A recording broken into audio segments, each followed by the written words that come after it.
So in this life, most of us are pursuing something usually. We have some hopes or aspirations. It's sort of the time of year. There's a lot of commencements, college and high school commencements, and new beginnings for folks. And I don't know about you. I remember sitting through several different commencements, but there's not a lot I can recall about any of them really. I can't remember. Things that were said. But this morning we're here that it's just more or less ask the question: what are you looking for? And most people are looking for something in their life. Of course, if you turn the television on, there's all kinds of commercials, things that you ought to want if you don't have, or you got to have to be happy. There's all these kind of things. People are trying to convince us we want something. You go on to try to search something on the internet, and all these pop-up ads tell you want to buy this, you need this, or whatever. The people are actually bombarded with opportunities today, more so than maybe any time in history. Some of the things that people look for: happiness. Some people are looking for companionship. You look at all the matchmaking sites that come on anymore. It seems like they've got one for just about anything. So, some people think, look at the ideal job. If I just had this job, some people are really just, what am I here for? What's my purpose? Some people are maybe looking just for friends, a large social network. Some people just really want material things. You go and you buy stuff, and I've been doing some cleaning up around lately, and we got a storage set a few years ago. I thought that was going to solve all of our storage issues, and it got to the point you couldn't walk through it. I mean, I said you just couldn't get from one end to the other because it was just piled full of stuff, and so I just sort of got fed up the other day, and I started loading stuff up, and I loaded one truckload and took it to the dump. Loaded the second truckload, took it to the dump. The third one, I got a little bit afraid they're going to charge me commercial rates at the dump because I was hauling so much over there. But you just accumulate stuff. In fact, some people follow one of the 10 happiest places in the world to live. If you just sort of poll the economic opportunities, the cost of living, the quality of life, the social networks, the people every year they put out this poll, and this is the most recent top 10 places in the world to live. Australia was number one. They do things backwards down there, I guess, down under, but it was a happy place. Norway, Sweden, Denmark, Canada, Switzerland, United States ranked 7th in the world of the happiest places to live. Finland, Netherlands, not Netherland, but we know some secrets here. And then finally New Zealand.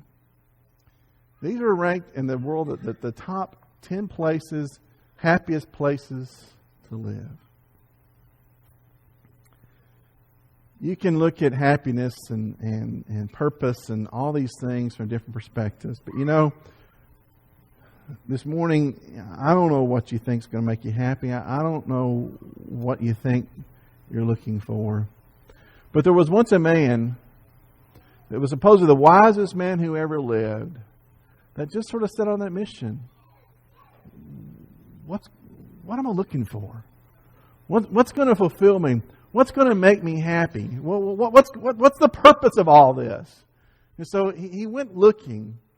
And Ecclesiastes records his efforts. Now Mike read from Ecclesiastes chapter 3 this morning. A time and place for everything. Time and place for every purpose under heaven. Just the wisdom of knowing how life moves in cycles and cycles repeat. And there's a season for this and there's a season for that. And there's a time for this and a time for that. That's just the flow and nature of life.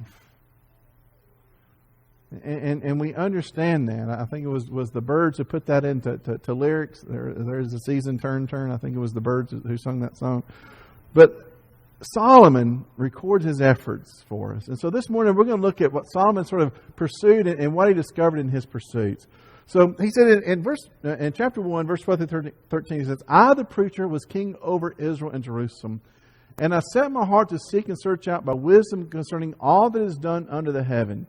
This burdensome task God has given to the sons of men by which they may be exercised. So more or less he says, I'm just going to figure out what the whole thing's about. What is life about? Now, I know that there was a bumper sticker that I got one time. Maybe you'll sort of catch the reference to it. And the bumper sticker says, what is doing the hokey pokey is what it's all about. If you remember the song, "Do the hokey pokey," that's what it's all about. But what if that's the case? And so, pretty dismal experience if you think of that. But he says, I just decided, he says, I was a king, I was a ruler, I was the guy writing this text to you.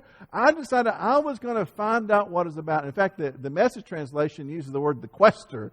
He said, I was a quester. I was on a quest to find out what it was about. And so he went looking. And so the one thing he said that he thought, I thought I'd find happiness in work. Some people said, you just find happiness in what you do. And if you find happiness in what you do, the old adage is, find something that you love and you never work a day in your life. Find something you're passionate about. So he thought, I would find this. So he said, I made my works great. I built myself houses. I planted myself vineyards. I made myself gardens and orchards. And I planted all kinds of fruit trees in them. I made myself water pools from which watered the growing trees in the grove. He just made it like a paradise. He was out there. He was the gardener. He was planting all these things. He was just making it lush and fruitful. He thought, this is going to make me happy. He said, then I looked at all my works my hands had done and the labor in which I had toiled. And indeed, it was all vanity and grasping for the wind. There was no profit under the sun. Just a few verses later, he says, didn't mean anything. All that I did, all that I tried to do, it didn't mean anything. And so, I guess he turned away from work. He says, well, if you're not working, you're pursuing pleasure. Just the things in life that will make you happy. All the recreational things, the things that fulfill your fleshly desires and appetites. That will make me happy. I'll do that. He said, yes, I had greater possessions of herds and flocks who were all in Jerusalem before me. I also gave myself silver and gold and special treasures of kings in the provinces. I acquired male and female singers, delights of the Son of Man, and musical instruments of all kinds. He said, I just got it all.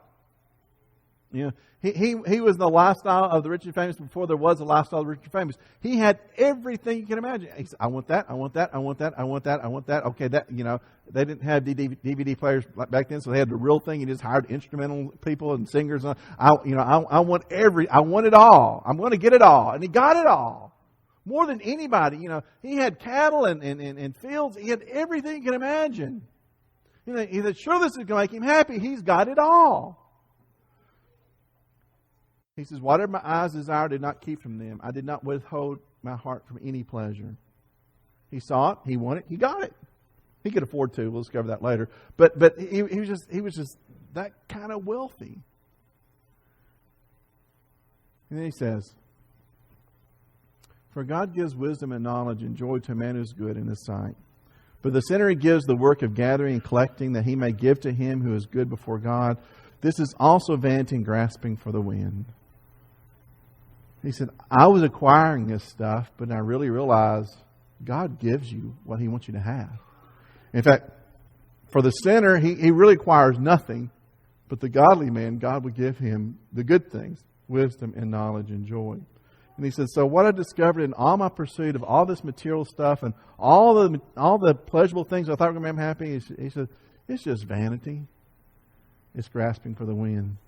I looked at one translation, and they translate the word vanity as the word smoke. Have you ever tried to grasp smoke? Maybe been around a fire or whatever, and just try to grasp it and hold on to it, and how senseless that is. You can't maintain it. You can't hold it. You can't keep it. And he said that's what it's like. It's like grabbing for smoke. And so, did he find happiness in his wealth? In fact, this figure I came up and studying for the lesson, it said the gold, this was the tribute coming back to Solomon each year.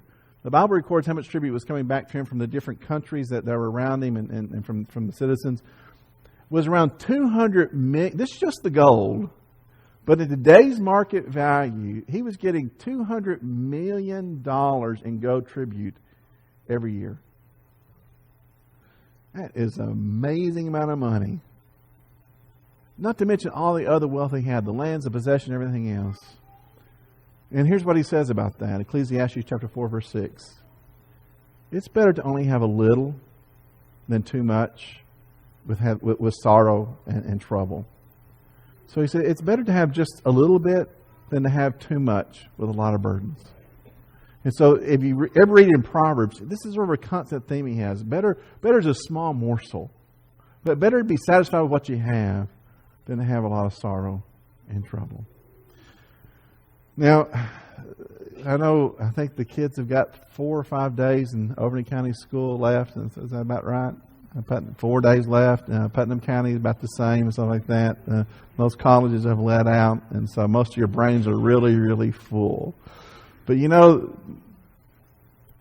Solomon thought he was going to find happiness in knowledge, just filling his mind full of stuff. Wise man, intelligent man. In fact, the Bible even records he was a studier of nature. He studied he studied everything, plants and animals, insects. He studied everything. But did he find happiness in knowledge? Well, this is what he says. Of making many books there is no end, and much study is wearisome to the flesh. Do you hear amen on that? Anyone preparing for comps or finals? So he said, there's no end to the books you can write. One of the most interesting things in a bookstore, one of the largest sections in most bookstores are self-help books. Did you know that? They dedicate the largest section in most bookstores to the self-help section.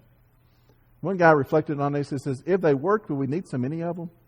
If they really worked, he said, it looks like, if someone comes up with the ultimate self-help book, that you wouldn't have so many different ones. He says, apparently they don't work because they come out with another one, and I'm a little ashamed of how many books I've bought over the years on how to get healthy. I've got literally a box of books that just on, what to eat, not to eat. I had one book called The 8-Week Cholesterol Cure. That's back when I was trying to cure my cholesterol with a diet. I had the Atkins diet, with basically, eat all the fat you want and, wash it down with butter, and then that's what sort of the theory is. So, so I like that part of it. But then we did Weight Watchers, then I actually back then, I've been moving, getting ready to move my office, and I came across something. I remember the T-Factor diet. You remember the T-Factor diet? Yeah. And I even found the Dolly Parton diet. I don't know what that was going to do for you, but you made soup. Remember? Yeah. I got a little scared of that one. Yeah. But you made this cabbage soup, and you could eat all you want of it anytime you wanted of it till you were full of it. But it was supposed to be. I spent my entire life acquiring knowledge, and I still got this. Okay. You can fill your head of knowledge and still not get what you're looking for. And that's what he discovered. He says, I know a lot of stuff. I can tell you about things. It's still not what it's all about. That's not what I'm looking for. This is a big one. Did he find happiness in relationships? Okay. Now remember, earlier he said he did not deny himself any pleasure. Okay. More or less, if Solomon liked a girl, he put a ring on it, okay? He had 700 wives, princes, and 300 concubines, okay? 1,000 women, okay? And so he didn't say himself no to anything, okay? And did that make him happy? This is what he said. And I find more bitter than death the woman whose heart is a snare and nets, whose hands are fetters, who pleases God shall escape from her, but the sinner shall be trapped by her. He said, no, my happiness wasn't found in these relationships. I was entrapped by them. Did he ever find what really matters in this life? This was the wisest man who ever lived. All he asked God for is, God, just give me wisdom. And did he ever really find, he didn't find it in money, he didn't find it in knowledge, he didn't find material possession, he didn't find it in relationships, he didn't find it in any of the things he pursued. His work. Did he ever find out what really matters in this life? And the answer is yes. But he described the word vanity. He used it over 30 times in the book of Ecclesiastes.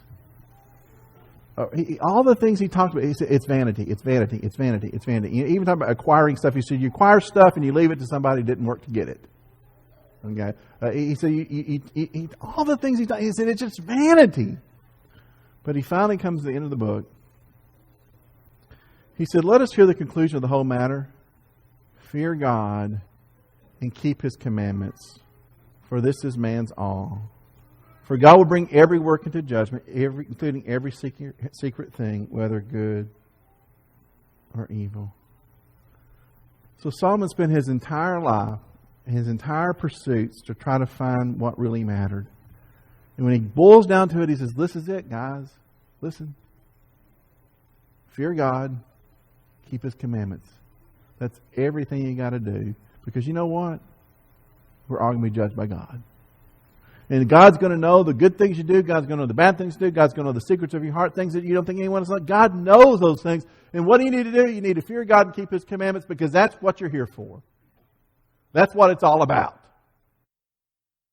That's where you're going to find purpose. That's where you're going to find meaning. That's where you're going to find happiness. That's where you're going to find solace. That's where you're going to find comfort. That's where you're going to find joy.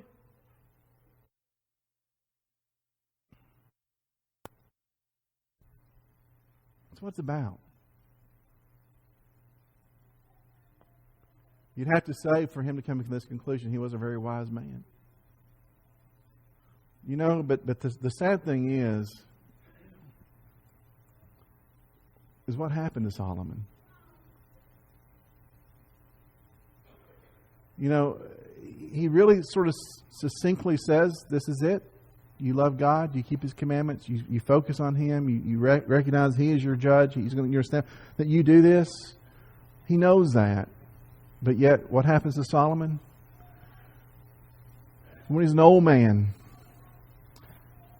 1 Kings chapter 11, verse 4, that his wives turned his heart after other gods, and his heart was not loyal to the Lord his God, as was the heart of his father David.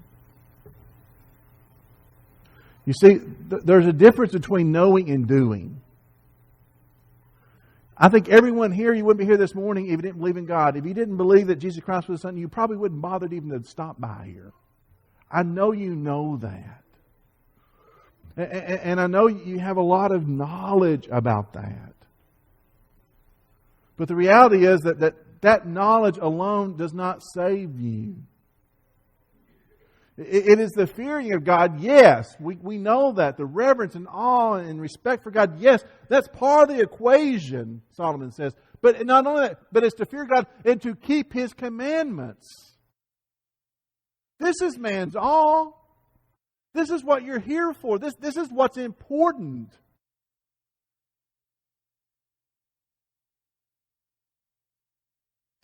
God is a compassionate God. God's a loving God. Paul said that this way, he says that God is not willing that any should perish, but all should come to repentance. That's what God's about.